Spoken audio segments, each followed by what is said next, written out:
Welcome back to another day of my quarter life gap year, and today we're visiting the Palmer Reindeer Farm, which is probably most famous for their reindeer, but also has a ton of other animals. We're in Alaska, so of course the weather is super rainy and windy, and the farm actually lost power right before we arrived, but that doesn't stop us. So we did a self-guided tour so we can just walk around by ourselves and spend as much time with any animals that we wanted. We started off by feeding these reindeers some yummy leaves off the branch. One crazy fact that I just learned is that caribou and reindeer are actually the same thing, except reindeer are just domesticated. We also got a handful of pellets to hand feed them. And then we met the farm's newest baby moose, which had been abandoned by its mother. These poor chickens were huddling in the corner to avoid the wind. Then we got to feed the farm's older moose named Lucy, who had also been rescued and bottle fed by the farm. We'd saw some moose in Denali a few days before, but it was so cool to feed and be so close to this big of a moose.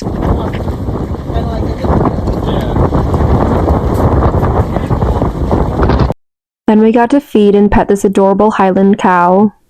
The munches were so timid and gentle. He only has teeth on his bottom jaw, so he can't really bite it.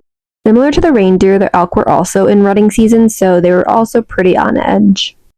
You can just tell. Basically, we just walked up and down this path and chose what animals we wanted to see and feed.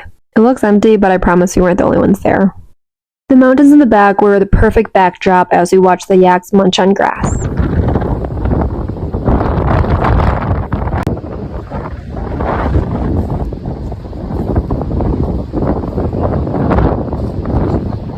These horses seemed to be having a good time, but this poor horse in the back was hiding in the barn from all the wind, and honestly I would have been too.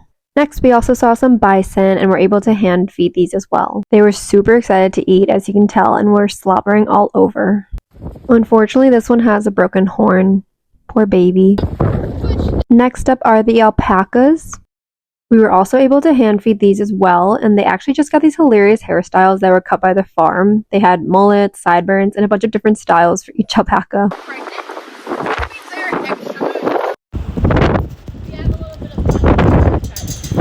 And then as we completed our loop around the farm, we ended up back at the reindeers and fed them more pellets. I love this one reindeer that keeps sticking its head out through the fence for food.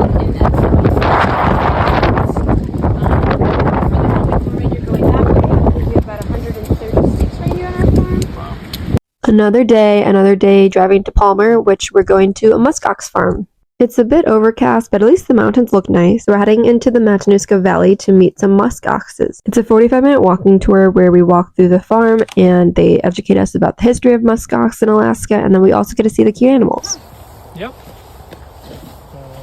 These are all baby bulls. Here, this is the baby bull pen. They all have little nicknames right now. So we have three here, and then there's three with Heath on the other side of the hill. They're actually most closely related to a goat. The musk ox produce a wool that is called kiviute, and it's one of the most finest fibers and understandably expensive. We got to hold a skull of a musk ox that passed away, and it's low-key heavy. Understandably, we couldn't get too close to them because they are a large animal that will charge you, but I wish I could get some close-ups of them. This is the closest I got, and I got a warning. He shoots up. We gotta step back. I want to take one home with me.